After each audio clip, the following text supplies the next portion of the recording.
শ্রেণীর নিজে করে 9.2 শতকরার অঙ্কগুলো করে নেব। ঠিক আছে, একের দাগের আর দুইয়ের দাগের যে শর্ট কোশ্চেনগুলো আছে সেগুলো আজ সলভ করব। তা একের দাগের যে অঙ্কগুলো আছে, একের অঙ্কটা দেখো, বলেছে 19/100 একে শতকরায় প্রকাশ করতে। ঠিক আছে, 19/100কে যদি শতকরায় প্রকাশ করি তাহলে কি করতে হবে? এই শতকরা, এই যে পার্সেন্টেজ এই চিহ্নটা হচ্ছে, এই চিহ্নটা মানেই হচ্ছে 100। ঠিক আছে, মানে 100তে প্রকাশ করতে হবে সেটা বলেছে। শতকরার চিহ্নটা মানে 100, এটা মাথায় রাখতে হবে। ঠিক আছে, যেমন আমি উদাহরণ দিয়ে বুঝিয়ে দিচ্ছি। যদি বলে 5কে, আমাদের অঙ্কইতে আছে ভগ্নাংশে। ঠিক আছে, যদি বলে এই 5 এই সংখ্যাটিকে শতকরায় প্রকাশ করি তাহলে কি করব? আমরা 100 দিয়ে গুণ করে দেবো। ঠিক আছে, 100 দিয়ে গুণ করলে কি হবে? 500%। ঠিক আছে, তাহলে দেখো এইখানে ভগ্নাংশ আছে, ভগ্নাংশে আমরা গুণ করে দিতে। যদি বলি 4কে পার্সেন্টেজে প্রকাশ করো তাহলে আমরা কি করব? 4কে 100 দিয়ে গুণ করে দেবো। ঠিক আছে, এখানে ভগ্নাংশে আছে অঙ্কগুলো। ঠিক আছে, এবার ভগ্নাংশ যদি বলে 1/5কে শতকরায় প্রকাশ করো তাহলেও 100 দিয়ে গুণ করে দেবো। আর 100 দিয়ে গুণ করে দিলে এটা কী হবে? 5 দুগুণে 10। ঠিক আছে, এই জিরোটা বাদ। ঠিক আছে, জিরো থাকলে লাস্টে কাটাকাটি খুব সহজ হয়। ঠিক আছে, একটা জিরো বাদ দিয়ে দেবো, দিয়ে 5কে 10 দিয়ে কাটলে 2 হয়, আর এই জিরোটা উপরে উঠিয়ে দেবো 2-এর পিঠে। ঠিক আছে, তাহলে এটা কি হয়ে গেল? 20। 20 1-কে 20 গুণ হয়ে এখানে 20%। এইভাবে করতে হবে অঙ্কগুলো। ঠিক আছে, চলো আমরা প্রথম অঙ্কর দিকে যাই। দেখো প্রথম অঙ্ক 19/100 একে শতকরায় প্রকাশ করে। ঠিক আছে, সিম্পলি আমরা 19/100 একে 100 দিয়েই গুণ করে দেবো। ঠিক আছে, শতকরা আমি বলেই দিয়েছি যে 100 দিয়ে গুণ করে দিতে হবে, তাহলে ওপর নিচে কাটাকাটি হবে। ঠিক আছে, এটা অ্যাকচুয়ালি ওপরে আছে, মাথায় রাখবে এইভাবে ফিগার সবসময় ওপরে। ঠিক আছে, তাহলে 100 কেটে গেল, সমান সমান 9%। ঠিক আছে, 1 নম্বর অঙ্ক হয়ে গেল। দেখো 2 নম্বর অঙ্ক কী বলেছে? 3/5 একে শতকরায় প্রকাশ করতে বলেছে। শতকরায় প্রকাশ করতে বলেছে, 100 দিয়ে গুণ করে দেবো। ঠিক আছে, তাহলে 100কে 5 দিয়ে যদি কাটি তাহলে দেখো এই পেছনের যে জিরোটা আছে এই জিরোটাকে ধরবো না, তার মানে 10 দেখতে পাচ্ছি। তাহলে 10কে আমরা 5 দিয়ে কাটতে পারি, তাহলে 5 দুগুণে 10। ঠিক আছে, এই জিরোটা ওপরে উঠিয়ে দেবো, তাহলে কী হয়ে গেল? 20। আর 3 20 কত হয়? 60%। এটাই উত্তর। 3 নম্বর অঙ্ক দেখো কি বলেছে। 3 নম্বর অঙ্ক বলছে 7/10 একে শতকরায় প্রকাশ করি। আমরা কি করব? 100 দিয়ে গুণ করে দেবো, শতকরায় প্রকাশ হয়ে যাবে 100 দিয়ে গুণ করলেই। ঠিক আছে, এই একটা জিরো এই একটা জিরো কাটলে 7 1-কে 7, আর এই একটা জিরো আছে 70%। ঠিক আছে, 3 নম্বর অঙ্ক হয়ে গেল। আমরা 4 নম্বর অঙ্ক কি বলেছে দেখো। 4 নম্বর অঙ্ক 0.21 এইটাকে শতকরায় প্রকাশ করতে বলেছে। ঠিক আছে, এই সংখ্যাটিকে দেখো পয়েন্ট আছে তো, পয়েন্ট কীভাবে তুলতে হয় আমি শিখিয়ে দিই আগে একটুখানা। দেখো এইখানে রাফে পয়েন্ট কীভাবে তুলতে হয় আগে শিখিয়ে দিই। দেখো যদি থাকে 0.5, ঠিক আছে, 0.5 যদি থাকে তাহলে এটাকে কীভাবে তুলি দেখো। এইখানে পয়েন্টের জন্য পয়েন্ট যেই তুলে দেবো নিচেই 1 হয়ে যাবে, আর একটা সংখ্যা আছে একটা জিরো। ঠিক আছে, যদি আমি বলতাম 0.51, এই জায়গায় যদি পয়েন্ট তুলে আমি কীভাবে তুলবো দেখো। এই পয়েন্টের তুলে দেবো, পয়েন্টের জন্য এই 1 বসালাম, আর দুটো সংখ্যা দুটো জিরো। ঠিক আছে, এইভাবে পয়েন্ট তুলে ভগ্নাংশে পরিণত হবে। ঠিক আছে, দেখো অঙ্কে চলে আসে 4 নম্বর অঙ্ক 0.21কে শতকরায় প্রকাশ করতে বলেছে। প্রথমে আমরা এটাকে লিখতে পারি না, তাহলে এইখানে পয়েন্ট তুলে দেওয়ার জন্য 1 আর একটা দুটো সংখ্যা, তাহলে দুটো জিরো। আর শতকরায় প্রকাশ করতে গেলে 100 দিয়ে গুণ, তাই তো? তাহলে এই 100 কেটে যাবে, ওপর নিচে কাটাকাটি, তাই তো? তাহলে 21%, এটাই হবে উত্তর 4 নম্বর অঙ্কে। 5 নম্বর অঙ্কটা কি বলেছে দেখো, 0.05 এই সংখ্যাটিকে শতকরায় প্রকাশ করতে বলেছে। তাহলে দেখো আবার সেই পয়েন্টের অঙ্ক, পয়েন্ট তোলার জন্য কি হবে, আমি সিম্পল 5 লিখে দিচ্ছি, আর পয়েন্ট তোলার জন্য নিচেই 1, আর একটা সংখ্যা দুটো সংখ্যা, তাহলে একটা 0 দুটো 0, এইটাকে শতকরায় প্রকাশ করলে কি হবে, 100 দিয়ে গুণ, তাই তো? এগুলো শতকরায় প্রকাশ করছি, আর শতকরায় প্রকাশ করলেই 100 দিয়ে গুণ করতে হবে, ঠিক আছে? তাহলে ও নিচে 100 পরে 100 কেটে যাবে, অ্যান্সার হবে 5%, ঠিক আছে? খুব সহজ অঙ্ক। 6 নম্বর অঙ্ক কি বলেছে দেখো, 6 নম্বর অঙ্ক,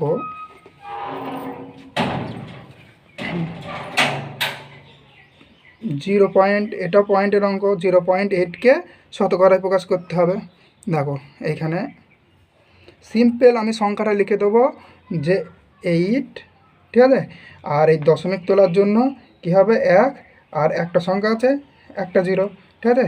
আর এটাকে শতকরায় প্রকাশ করলে 100 দিয়ে গুণ, তাহলে নিচে একটা 0 উপরে একটা 0 কেটে যাবে, 8 একে 8, আর এই 0 আছে 0 বসিয়ে দাও, তাহলে কি হলো 80%, এটা উত্তর। আর 7 নম্বর অঙ্কটা দেখো,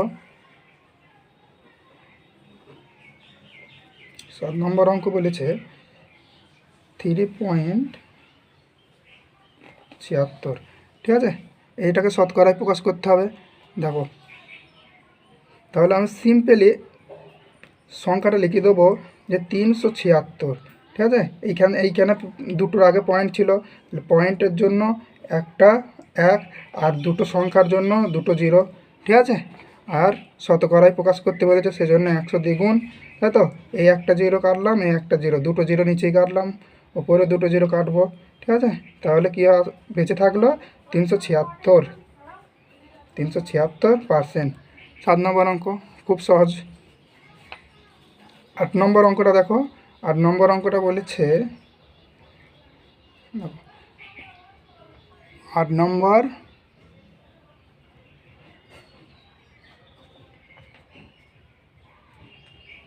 দুই পূর্ণ 3/5 আর মিশ্র ভগ্নাংশে আছে, ঠিক আছে? 8 নম্বর অঙ্কটা মিশ্র ভগ্নাংশে আছে।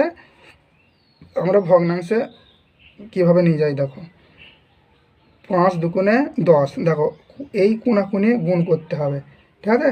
এই নিচে আর এই কোণাকুনি গুণ করতে হবে, আর ওপরে হবে যোগ, ঠিক আছে? কোণাকুনি গুণ, ওপরে হবে যোগ, মাথায় রাখতে হবে। এইভাবে মিশ্র ভগ্নাংশ যদি থাকে তাহলে কোণাকুনি গুণ আর ওপরটা যোগ, ঠিক আছে? তাহলে কি করব, 5 দুগুণে কী হবে 10, আর যোগ 3 মানে 13/5, ঠিক আছে? 13/5কে 100 দিয়ে গুণ, 100 দিয়ে গুণ শতকরায় প্রকাশ করলাম, ঠিক আছে? এবার যদি কাটাকাটি করি, আমি বলেছি 0 আছে লাস্টে, তাহলে এই 0 এখন আমি চেপে ধরছি, ঠিক আছে? তাহলে কি মনে হচ্ছে এটা 10, তাই তো? তাহলে 5কে যেই 10 দিয়ে কাটবো তখন 2 হবে, আর এই 0টা ওপরেই পিঠে বসিয়ে দেবো, ঠিক আছে? তাহলে কি হয়ে গেল 20। দেখো পেছনে 0 আছে 20-র পেছনে, তাই তো? যদি 0 থাকে তাহলে গুণ করাও খুব সহজ হয়, ঠিক আছে? কী হবে, 13 দুগুণে 26, আর এই 0 আছে বসিয়ে দাও, মানে 260% উত্তর। দেখো 9-এর দাগের অঙ্কটা কী বলেছে, 9-এর দাগের অঙ্কটা বলছে 2.5, তাই তো? দেখো 9-এর দাগের অঙ্কটা 2.5 ভগ্নাংশে পরিণত করতে পারছে, খুব সহজ। দেখো দশমিক তোলা আমি শিখিয়ে দিয়েছি। দেখো সিম্পলি সংখ্যাটা লিখবো, দশমিকের জন্য লিখবো 1, আর একটা সংখ্যা আছে পরে একটা 0, এটাকে শতকরায় প্রকাশ করে দিলাম, খুব সহজ। দেখো কাটাকাটি করো, এই একটা 0 এই একটা 0 কেটে দিলাম, তাহলে 25-এ 25, আর 0 আছে 0, তাহলে 250%। চলো 1-এর দাগের অঙ্কগুলো আমরা শেষ করলাম। এবার আমরা 2-এর দাগের মান বের করে অঙ্কগুলো করব, ঠিক আছে? দেখো এ নম্বর অঙ্ক কি বলেছে, 60-এর 10% কত, তাই তো। দেখো 60-এর 10% কীভাবে বের করবো, একটা জিনিস মনে রাখবা, এই যে 10% বলেছে, দেখো 10% যদি আমি বলতাম 5% কি 8%, এটা কীভাবে লিখবো, দেখো এই পার্সেন্ট বলেছে না, পার্সেন্ট মানে আমি কী বলেছি 100, তাই তো, মানে এই 5টা কি 100-র মধ্যে, 100 ভাগের মধ্যে, 100 ভাগের মধ্যে, ঠিক আছে, 100 ভাগের মধ্যে 5%, মানে হচ্ছে 100 ভাগের মধ্যে 5, ঠিক আছে।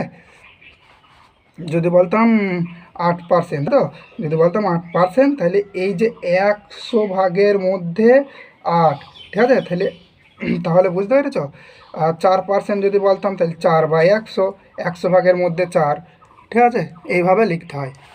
দেখো এবার 60, এর মানে তো জানো যে গুণ, এর মানে গুণ, ঠিক আছে, তাহলে কী লিখবো 60-এর গুণ, তাই তো, 10/100, ঠিক আছে, এইটা 10/100।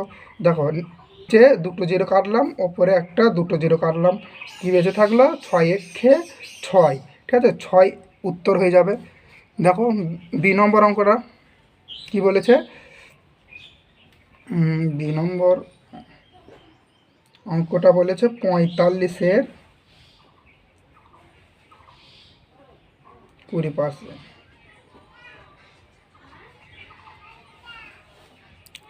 ঠিক আছে। দেখো 45-এর 20%, তাহলে আমরা সিম্পলি লিখে দেবো 45 এর মানে গুণ, আর 20% মানে 100-র মধ্যে 20, ঠিক আছে। চলো কাটাকাটি করি, এই একটা জিরো এই একটা জিরো কেটে দিলাম, এটা 2কে 10 দিয়ে কাটলে 5, ঠিক আছে, 2 দিয়ে কাটা মানে আবার হাফ করা, এটা মনে রাখবে, 2 দিয়ে কাটবো মানে হাফ করে দেবো, 10-এর হাফ 5, ঠিক আছে। তাহলে 5 দিয়ে যদি 45কে কাটি, 5 9 45, তাই তো, তাহলে 9 উত্তর হয়ে যাবে। দেখো সি নম্বর অঙ্ক কী বলেছে, দেখো 160-এর 40%, তাই তো,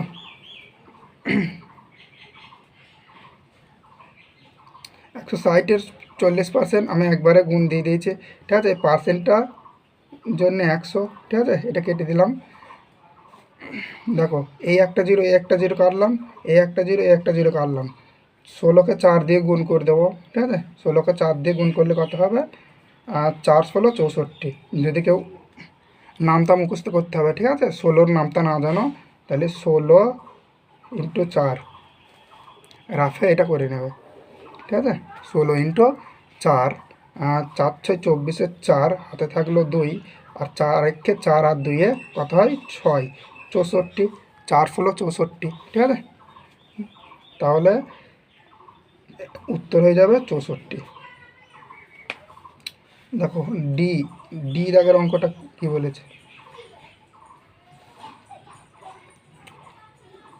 ডি এর অঙ্কটা টুকে নিই, 120-এর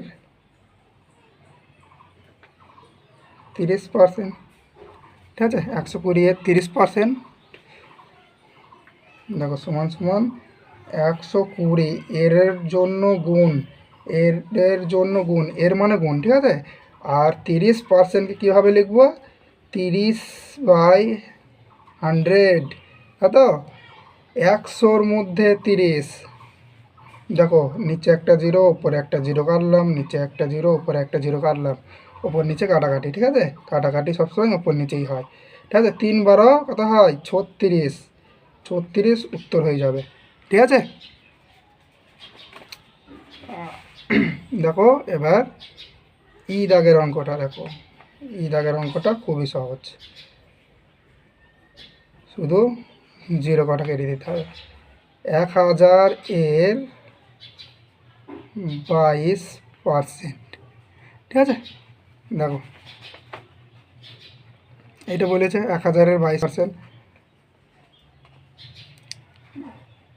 সমান সমান 1000 এর মানে গুণ 22%, 22/100, একটা জিরো, দুটো জিরো, একটা জিরো, দুটো জিরো। ঠিক আছে, দেখো 10কে 22 দিয়ে কীভাবে গুণ করবো, 22 একে 22, আর জিরোটা পেছনে বসিয়ে দাও। ঠিক আছে, হয়ে গেল উত্তর। ই এফ এফ কী বলেছে, 240 এর 35%। ঠিক আছে, এফ কী বলেছে, 240 এর 35% বের করতে বলেছে। তাহলে 240 এর মানে গুণ 35/100, তাই তো? তাহলে এই একটা জিরো, এই একটা জিরো কাটলাম। দেখো লাস্টে 5 আছে, লাস্টে 0 আছে, মানে 5 দিয়ে কাটবেই।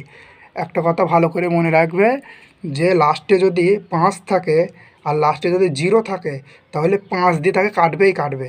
ঠিক আছে, তাহলে 5 দিকে দিই, 5 দুগুণে 10, আর 5 সাতে 35। ঠিক আছে, আর 2কে 24 দিয়ে কাটবো, কী করবো, 2 দিয়ে কাটা মানে হাফ করে দেওয়া সংখ্যাটার। ঠিক আছে, তাহলে 2কে 24কে যেই কাটলাম হাফ করে দিলাম, 24-এর হাফ 12। ঠিক আছে,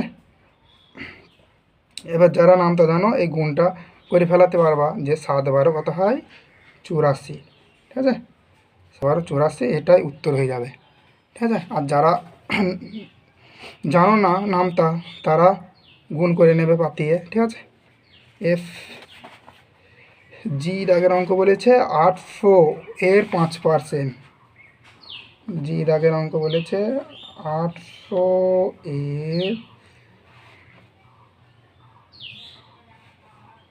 পার্সেন্ট কত, তাই তো? সমান সমান 800 এর মানে গুণ 5%, 100/5 ভাগ। ঠিক আছে, তাহলে একটা জিরো, দুটো জিরো, একটা জিরো, দুটো জিরো উড়িয়ে দাও, কী হবে, 5 8 40। এটা উত্তর হয়ে যাবে। খুব সহজ অঙ্ক ছিল জি দাগের অঙ্কটা। এবার এইচ বলেছে 3600 এর 18%।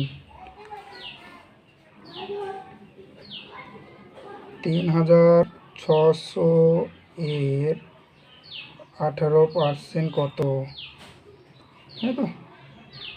দেখো খুব সহজ অঙ্ক, 3600 এর মানে গুণ 18%, 18/100, তাই তো?